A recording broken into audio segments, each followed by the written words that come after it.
All right, Ole Miss sloppily took care of the Wake Forest Demon Deacons 40-6 on the road. Let's instantly overreact to everything that went on over the next half hour. This is the Locked On Ole Miss podcast.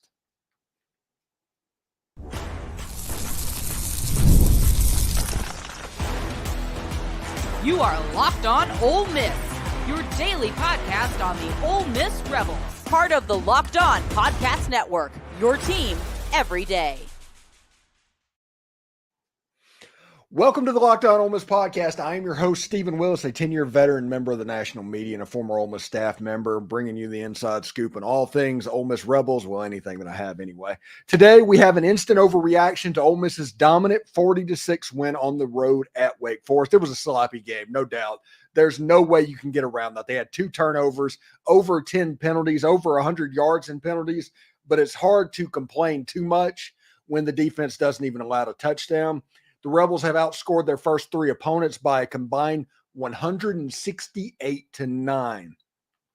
But despite the lack of discipline tonight, it was clear this team was able to take care of business.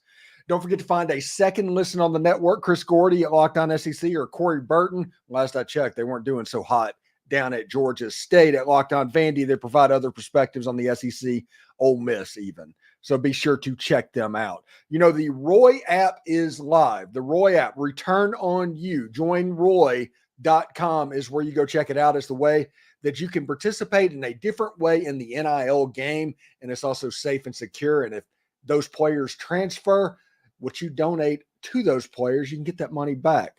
So it's a game-changing app. We're going to talk about that over the next couple of weeks. The link is down in the description. So Ole Miss won the game 40-6 over Wake Forest, and the game was essentially over in a hurry. Ole Miss had 20 points at the end of the first quarter. There was a missed extra point. There was Jackson Dart's first interception of the season. There was over 10 penalties, over 100 yards in penalties. There was a situation set up to where every time there was a third and long, and there was a ton of third and longs. There just was for Wake Forest. There seemed to be a penalty on the back end. In the second half, the slow mesh started to work a little bit. He was able to throw the ball around. He ended up with like 250 yards total passing for Wake Forest. Wake ended up at about 300 yards for the game, a lot of that in garbage time, with a running back on the last drive gaining 40 yards. I think they ended up with like 55 yards for the game. The run defense was unbelievably stout. Ole Miss, though, tonight, the big takeaway that everybody needs to have is Ole Miss has an unbelievably elite level red zone defense. If they didn't, Wake Forest would have scored a touchdown tonight. And whenever the field condenses the athletes that Ole Miss have, it's a benefit to what they have going on as well. So we'll see exactly how this goes moving forward, but this was a perfect game for Lane Kiffin to take the film. This was one of those Saban-type ball games to where he can look at the film. He has tons of stuff to yell about, and he's able to do that. Also, prayers go out to Jared Ivey. He was carted off, it looked like. He got stepped on in the foot by Xavion Harris, and Xavion Harris is a big dude. So we'll have to see what happens if it was an impact wound, if something happened there. But it obviously took a little bit of time. They went back to x-ray it. So as we know more, we will let you know more as well. But let's look at the final stats in this 40-6 game as well. Ole Miss had 33 first downs in the game. Yeah, this is going to be it's going to look like a 40-6 game. Ole Miss beat themselves. Honestly, if it wasn't for key penalties and stuff like that, this game would have been 58-6, 68-6, somewhere in there. Wake wasn't particularly good, but they were a Power 5 team that are coached pretty well. And honestly, they did a pretty good job in the second and third quarter of kind of muddying up the game. But even so, Ole Miss ended up with 33 first downs. 13 of those were on passes. 18 of those were on runs. Ole Miss got first downs on penalty twice. The third down conversion percentage, they were only 4 of 10. They did not do particularly well on third downs tonight. Fourth downs was another story. They ended up with 54 total yards on 79 total plays, 8.3 yards per play, 277 yards rushing, 377 yards passing, 11 yards per pass. They were sacked one time for 8 yards. Jackson Dart forced that one interception. I mean, he's a gunslinger. He throws the ball, but that was a force. You could see it coming a mile away. Almost had one punt on the night, 11 penalties for 114 yards. There was a fumble as well, but I think Ole Miss was able to recover that. So it was pretty interesting stuff. 265-yard passing by Wake Forest. Wake Forest had 114 yards rushing. No, 46 yards rushing. 46 yards rushing, and 41 came from a backup running back on the last drive. Ole Miss in the running defense is unbelievable. It's functioning at a level that we haven't seen. Ole Miss's defense has not given up a red zone touchdown. I'm interested to see the stats, and we'll probably talk about that on Monday's show, the red zone defense, because it's quickly becoming a story. They're very good on third down. Ole Miss held Wake Forest to 4 of 17 on third down for the evening. Now, penalty-wise, they were able to they gave up first downs on penalties 5 times. Wake Forest had 21 first downs in the game. So pretty interesting stuff to see exactly what could happen there. So if you want to look at the individual players, Jackson Dart threw for 377 yards, 2 touchdowns and an interception. Henry Parrish, 23 carries, nearly 150 yards, 2 touchdowns. He's having a really good year. Matt Jones turned it around. He kind of struggled against Middle Tennessee last week. He was 7 of 50 tonight, averaged 7.1 per. Very good game for Matt Jones. Jackson Dart on his near touchdown run. He had 6 for 36. Ole Miss ran for 277. Trey Harris, 11 for 127. He is at about 28 catches for about 430 yards through 3 games this season. It's Biletnikoff level. Caden Lee is getting a lot of work in the slot, and he's producing.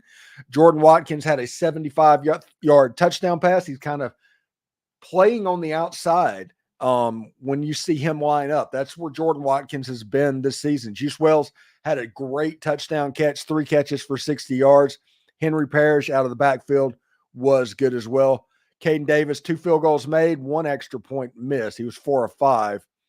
Daquan Wright with the kickoff return was pretty great as well. Hank Bachmeier, Wake Forest quarterback that everybody's going to say picked Ole Miss apart in this game, which, whatever, teach their own. 56% completions, 239 yards. He was sacked 4 times. Ty Clark, the running back that gained 41 yards on the last drive of the game. Interesting type stuff to see what's going on. I think this is a situation with Ole Miss and their defense. They're kind of where they're needed to be. They played sloppy. They did. There's no way to get around how sloppy they played today. 10 penalties, 115 yards, 2 turnovers. That is not what you want from your football team. And because of that, Lane Kiffin has that film to yell at his team when they do film session either Sunday or Monday. So we'll see exactly how that goes. Now, at the end of the day, it was still a 40-6 win. We can nitpick about what was going on and about how sloppy of a game it was, but it was still a 40-6 win. It was still a domination on the stat sheet. It was still going on the road to a Power 4 opponent and beating them 40-6 at a level that not many other teams around the country are doing. Now, Tennessee is. Tennessee's beating the holy hell out of Kent State at the moment. And Georgia's in an absolute dogfight with Kentucky at the moment. Really interesting stuff. But Ole Miss was able to get this win despite playing less than their back. They got a dominating 40-6 win against a Power 4 opponent on the road playing their C- game. I think that's what we need to take from this. Anyway,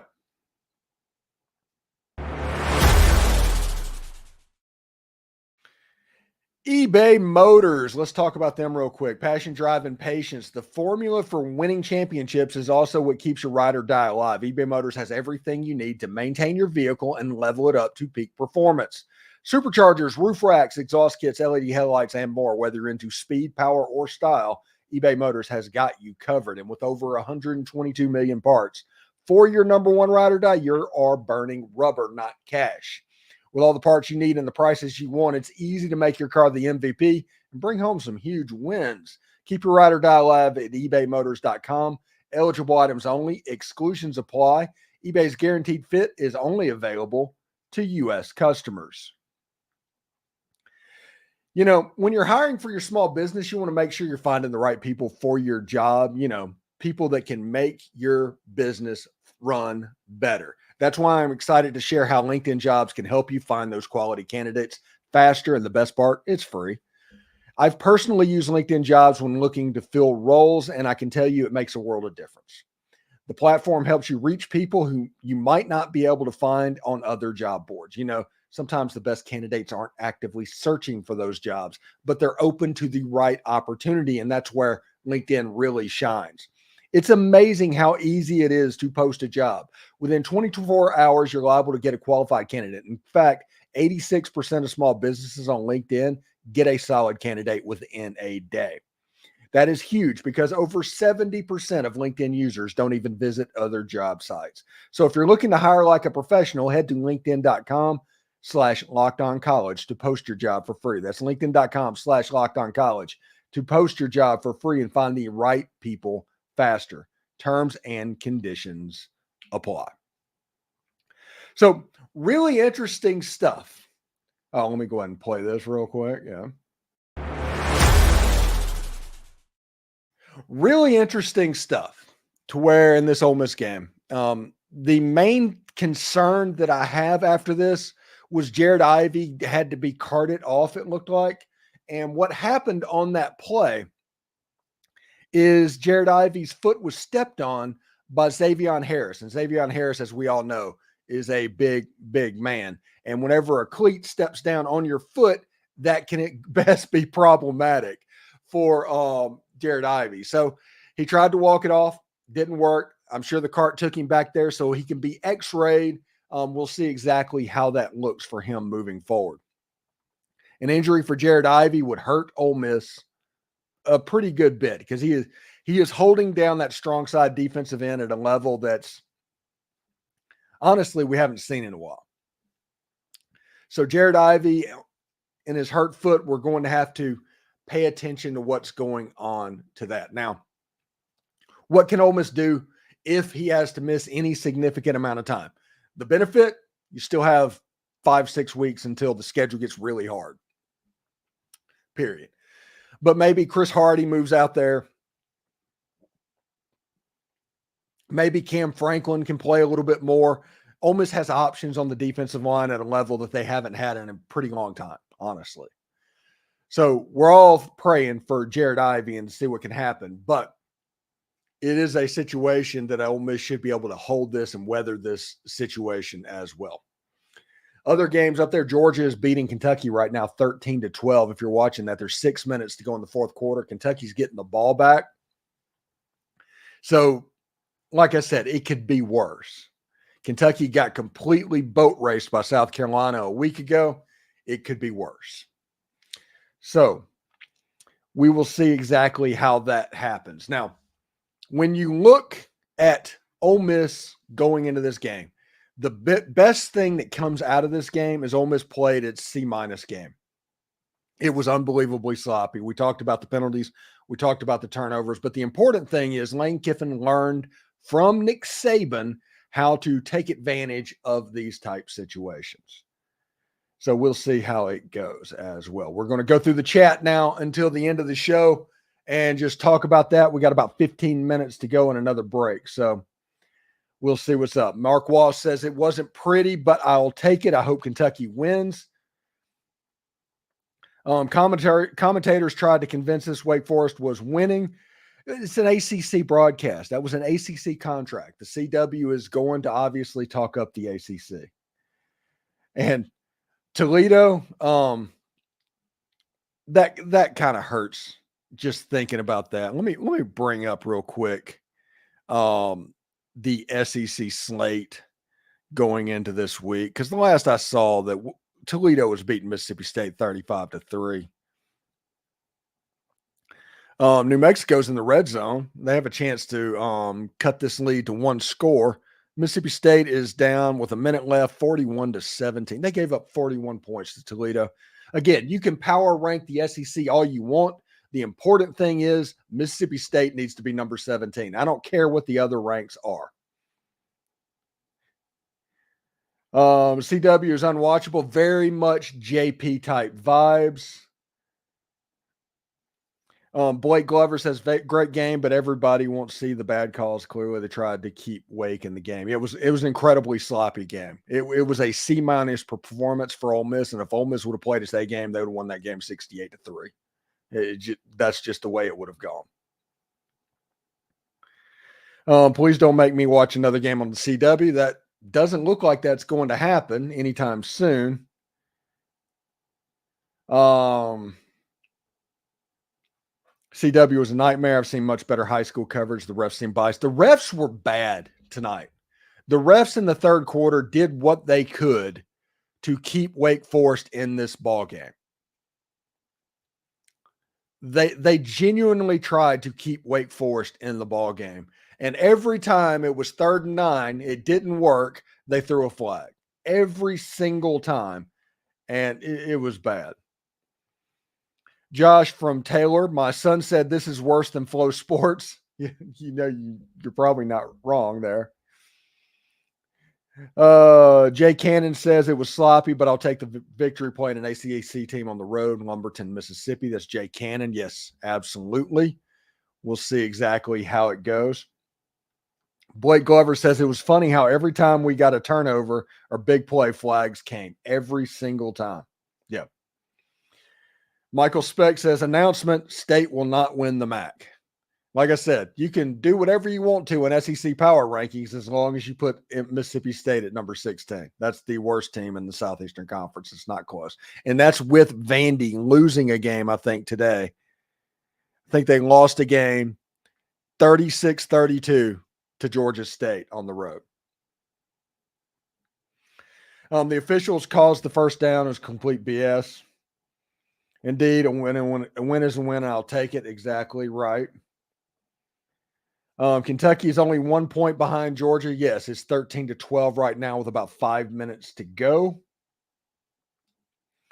Commentary and camera angles were horrible. I can see why this is on the CW and not ESPN. Yeah, and this right here, if you want to know why Ole Miss played on the CW tonight, Florida State and Clemson started whining about how much money they got from the ACC. So the ACC started to try and figure out other ways they could make more money for their teams. And part of that was making ESPN agree that they could sublet their games to the CW once a week. And the CW paid for that so Florida State and Clemson could get more money. That is why they did that. And that is why Ole Miss had to play on the CW. Michael Specs, is there a better wide receiver than Harris? No, there's not one in the country, period. Mr. Guest, Vandy laid an egg. Vandy read their press clippings and thought they had arrived, and they obviously did not. Charles Vaught, that catch by Juice Wells was absolutely amazing. Red zone defense, baby. This red zone team and this red zone defense is potentially the best in all of college football. Whenever the field gets compressed, where their athletic ability can kind of take over, and to where you can't have the space of expanding the defense and all of that to where there's help nearby, this defense is really, really good. As judged by Ole Miss has not let up a touchdown through 3 games this season, through 12 quarters, which I am going to be willing to bet that this hasn't happened too many times recently. I wonder how long it's been since Ole Miss went through 3 football games without giving up a touchdown. I am curious about that. Pat 0311, sloppy game aside, glad to get the win. And how about the Toledo? Yeah, the Rockets. Hey, I'm wearing the Toledo Mud Hens hat. And that isn't necessarily a Mississippi State thing. That's just a very fired up thing with the Mud Hens. Mark Walsh, we're 3-0 against the spread. Yes, absolutely. And just everybody needs to pay attention. Kentucky is about 20 yards away from being in field goal range underneath 5 minutes. Clean up the mistakes, and we could be unbeaten. Potentially. But they played a C- game and still completely dominated Wake Forest. Wake Forest only threw one ball into the end zone with a chance to score a touchdown. Absolutely nuts. Absolutely nuts. So,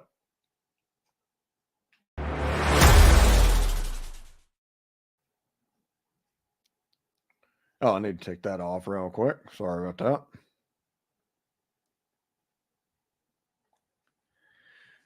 All right, let's talk about Factor meals real quick. Looking for an easy way to stay on top of your health and wellness goals? Factor's here to help with Factor's no prep, no mess meals. You can fuel your body with chef-crafted, dietitian-approved dishes that fit your lifestyle. And whether you're aiming for calorie smart, protein plus, or keto, you can get something, and they have something for everyone. That is Factor, that is. And the best part, Factor's fresh, never frozen meals are ready to eat in just 2 minutes. They're perfect for even the busiest schedules. With 35 different meals and over 60 add-ons to choose from every week, you'll never get bored. Factor makes it easy to crush your wellness goals, offering premium ingredients like filet mignon, shrimp, blackened salmon, and to keep your meals both healthy and delicious. Why spend hours in the kitchen when Factor meals can be ready in just 2 minutes? No shopping, no prepping, no cleaning up. From breakfast to dessert, Factor has you covered with nutritious, restaurant-quality meals that make eating healthy a breeze. So what are you waiting for? Head to factormeals.com/lockedoncollege. Use code LOCKEDONCollege50. That's LOCKEDONCollege50. And to get 50% off your first box and 20% off your next month, that's factormeals.com/lockedoncollege50. Now, on this one, we have a new partner we would like to welcome to the show in the College Corner. They're located just off of Sisk Avenue in Oxford, Mississippi. And so it's your one-stop shop for all things Ole Miss. Game day is going to be around the corner in a week, and we will tell you exactly what you need to wear for the Georgia Southern game this past weekend. So you can head on over to the College Corner and pick up your perfect game day gear. Whether you're gearing up for football, basketball, baseball, College Corner has you covered. They're located off Sisk Avenue, right across from the new Chick-fil-A. Getting to the store is a breeze with plenty of parking. And for all of you out of state, visit collegecornerstore.com, where they turn around orders lightning fast. And trust me, this isn't a sales pitch. I shop at College Corner. I get all of my Ole Miss stuff from there. College Corner get what supplies me with Rebel gear. So visit collegecorner.com, collegecornerstore.com, or stop by College Corner today.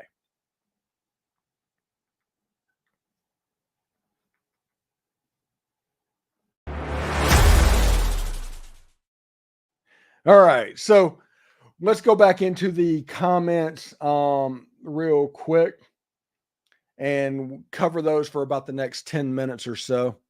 South Kentucky's punting with 3 minutes left. There's a flag on the play, but we'll see exactly what happens.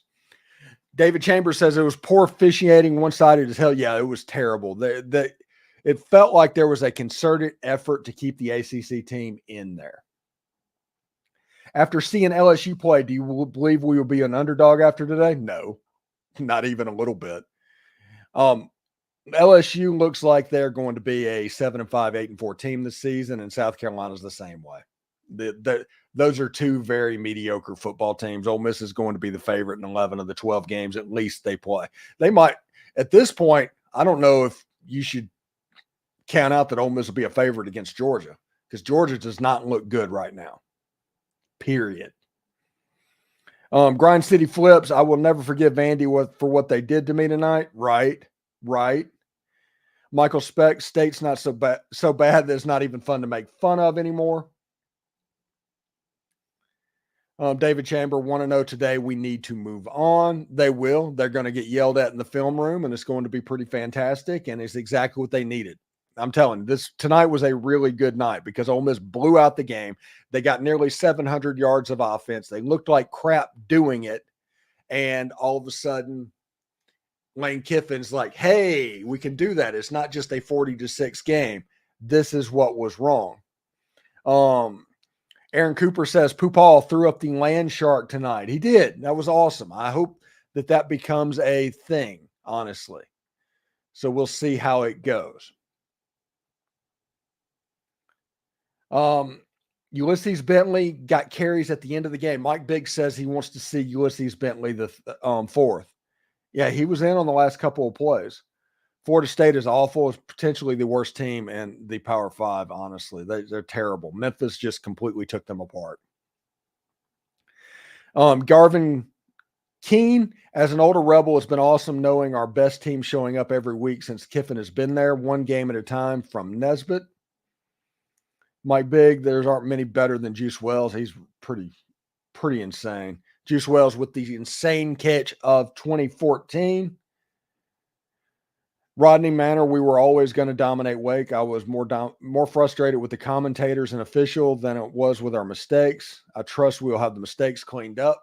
I hope so. If you do that against Georgia, Georgia will 50 burger you again. Ole Miss played sloppy tonight. There's no way to get around that.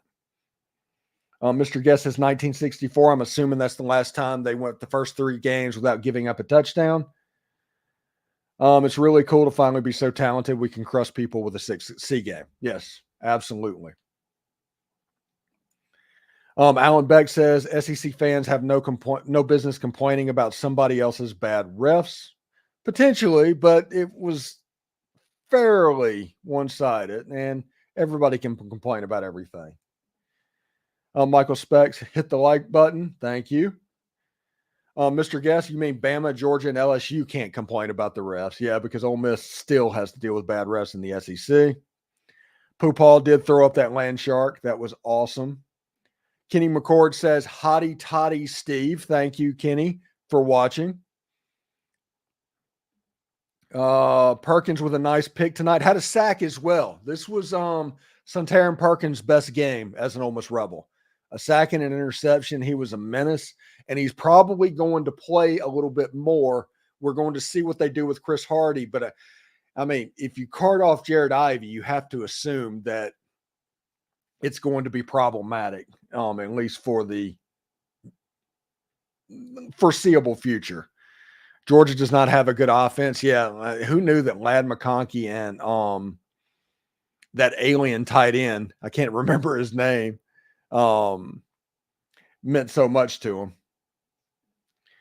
Michael Speck, Steven, are you hearing anything about Bentley? I think, and this is just a think, I think that he's not quite 100%, but Matt Jones looked pretty good tonight. Henry Parrish ran for 150 yards tonight. I don't think we're at the point where we can just rule out the fact that these guys just beat out Henry Parrish or beat out Ulysses Bentley. We'll have to see. Toughest road game this season? Potentially, as far as sloppiest, for sure. Tonight was a good learning lesson heading into conference road games, especially with that South Carolina game. I do think South Carolina is going to be the most challenging road game that Ole Miss plays this season. I think LSU offensively is good, but Ole Miss has a good defense. LSU has a good offense, and then Ole Miss's offense against LSU's defense is an absolute mismatch. I think it is a situation to where Ole Miss is going to struggle a little bit with South Carolina's defense offensively at time. And South Carolina's offense, I think Ole Miss can kind of eat them alive as well. The road games that Ole Miss has, Arkansas, they didn't look that good. Florida doesn't look good. South Carolina doesn't look good. LSU doesn't look good. I mean, the biggest games for Ole Miss that they have to legit worry about is probably the Oklahoma Sooners, honestly. So we'll see. All right. Let's see. One more question. It looked like we were not interested, focused to score too easily in the first, and then it settled down. Yeah, they got sloppy. They've gotten to the point where they're human. They want them to be playing like robots, but they don't play like robots. So it is what it is. So thank you very much for making the Locked On Ole Miss podcast your go-to source for Ole Miss sports. We pride ourselves in offering the most comprehensive perspectives, which is why we are the number one Ole Miss podcast. So your support means the world to us.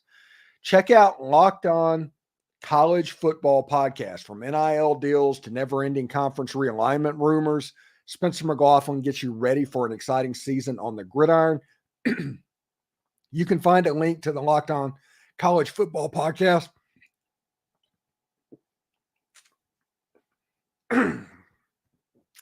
my voice is going out right at the end. That's great. In the description, so you don't even need to search. I will catch you later. We'll do our What We Learned episode on Monday. We'll have our reaction roundtable with the regulars tomorrow. It should be pretty good once we get a feel on what we feel about this game. It should be a whole lot of fun. But until then, we'll see you next time. Hotty toddy, everyone.